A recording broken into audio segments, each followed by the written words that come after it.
세느강 위의 편지. 파리의 겨울은 차분하고 서늘했다. 세느강의 물결은 유난히 느리게 흘렀고 하늘엔 낮은 구름이 드리워져 있었다.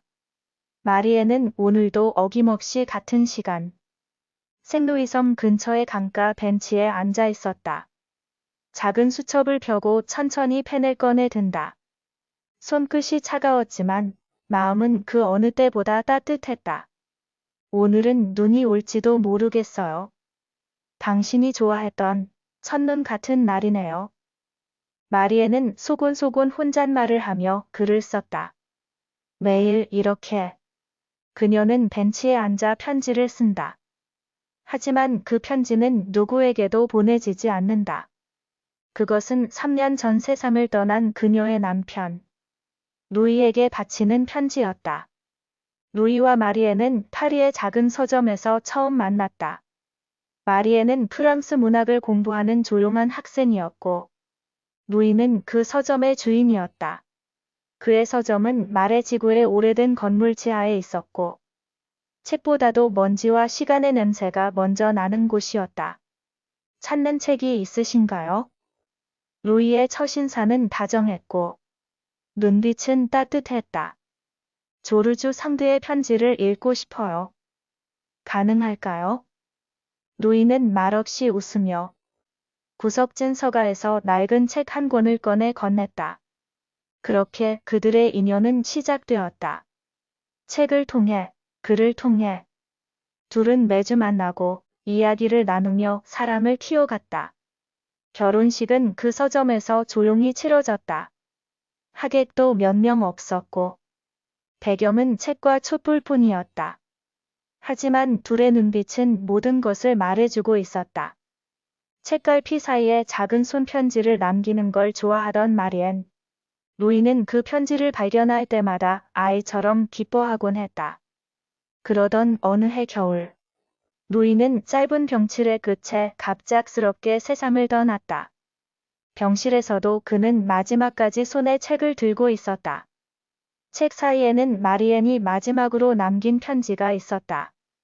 이후로 마리엔은 매일 세느강을 찾았다. 강은 흐르지만 그 안에는 멈춘 듯한 시간이 있었다. 그녀는 루이에게 보내는 편지를 매일 써서 병 안에 넣고 세느강에 흘려보냈다.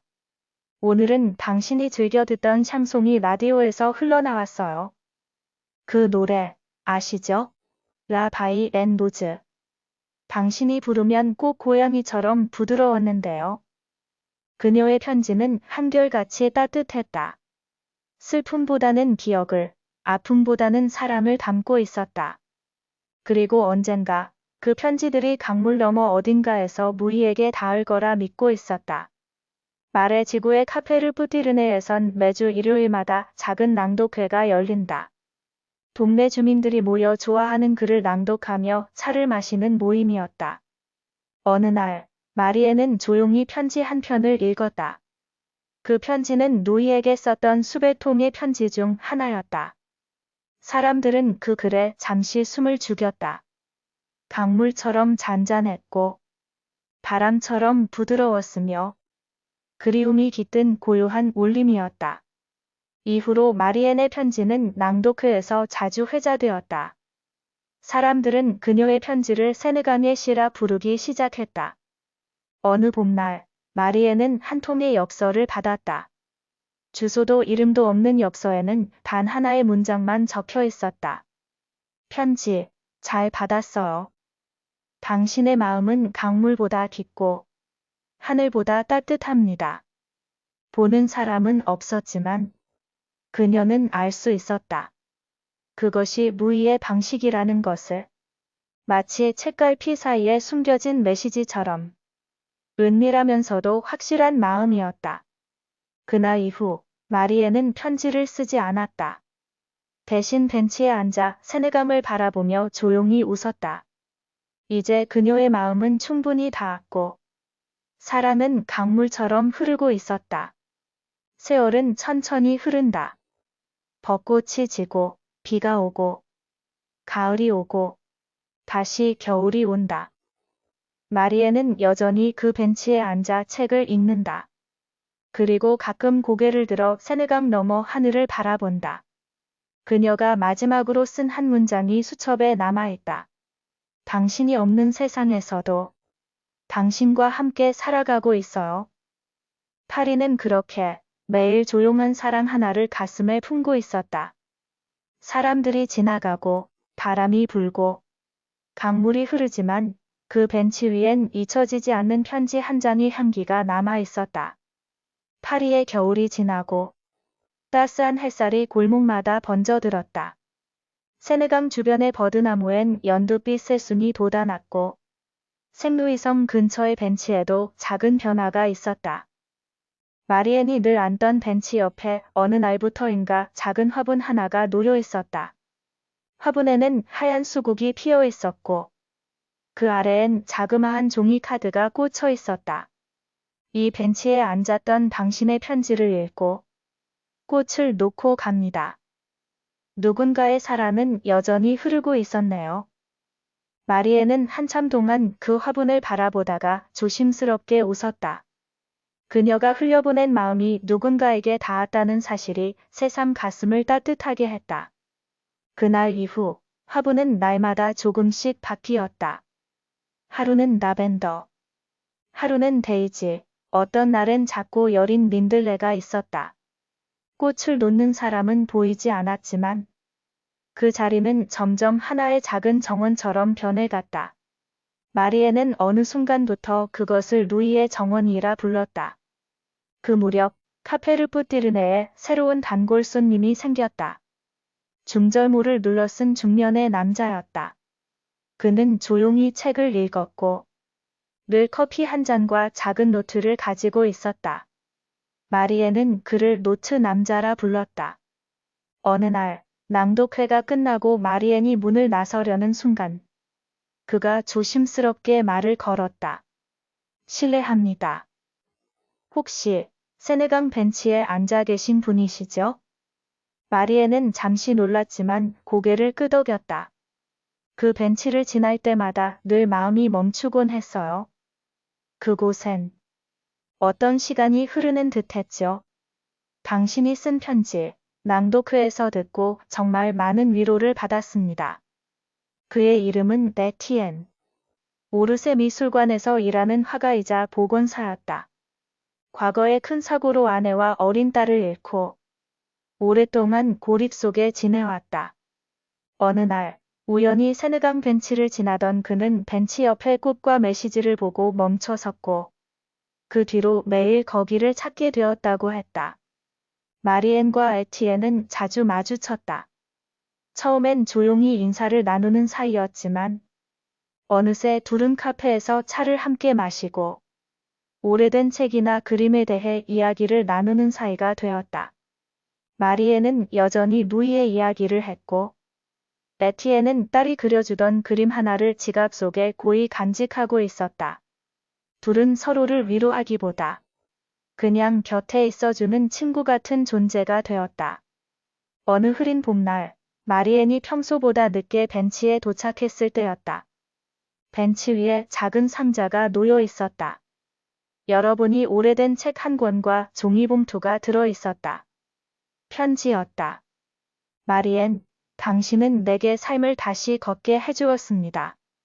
당신의 사랑이 담긴 편지는 강물처럼 흘러와 제게 다시 봄을 안겨주었습니다.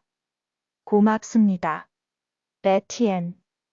책은 잃어버린 시간을 찾아서의 낡은 초판이었다. 루이가 살아있다면 분명 좋아했을 책이다. 마리에는 책장을 천천히 넘기며 미소 지었다. 인연은 때로 예상치 못한 방향에서 조용히 피어나고 있었다. 그해 여름, 말의 지구에선 작은 전시회가 열렸다.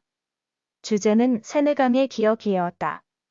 에티엔이 기획한 이 전시엔 마리엔의 편지 글귀와 함께 루이가 남긴 사진들, 세느강의 사계절을 담은 그림이 나란히 전시되어 있었다. 많은 사람들이 그 전시를 찾았고 조용히 그림 앞에 서서 눈시울을 붉히곤 했다. 전시 마지막 판에는 이렇게 적혀 있었다.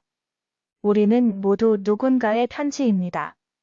잊혀져도 닿지 않아도 마음은 남아 흐릅니다. 전시회가 끝난 날, 에티엔과 마리에는 세네강 옆을 천천히 걸었다. 그날은 누이의 생일이었다. 마리에는 조용히 말한다. 이제 나도 그에게 작별을 고해야 할 것 같아요. 그를 잊으려는 건가요? 에티엔이 묻는다. 아니요. 잊는 게 아니라 안고 가려는 거예요. 더는 멈춰있지 않으려고요. 그녀의 말에 에티엔은 고개를 끄덕인다. 강물은 여전히 흐르고 있었다. 몇 달 뒤, 마리에는 누이의 서점을 다시 열었다. 누이 앤 마리에니라는 간판이 걸렸고, 그 안엔 예전보다 더 많은 사람들이 책을 찾으러 왔다. 아이들은 손편지를 써서 책갈피에 숨겼고, 연인들은 낡은 시집을 골라 서로에게 선물했다. 서점 한켠엔 작은 테이블이 놓여 있었고, 거기엔 늘 누군가가 쓴 편지가 한 톰씩 꽂혀 있었다. 그것이 바로 세느강 위의 편지였다. 해가 지면 마리에는 가끔 에티엔과 함께 강가를 거닐었다. 때로는 말없이, 때로는 오래된 샴송을 흐물거리며. 어느 날, 그녀가 조심스럽게 입을 열었다. 에티엔, 우리 서로에게 편지를 써보면 어때요?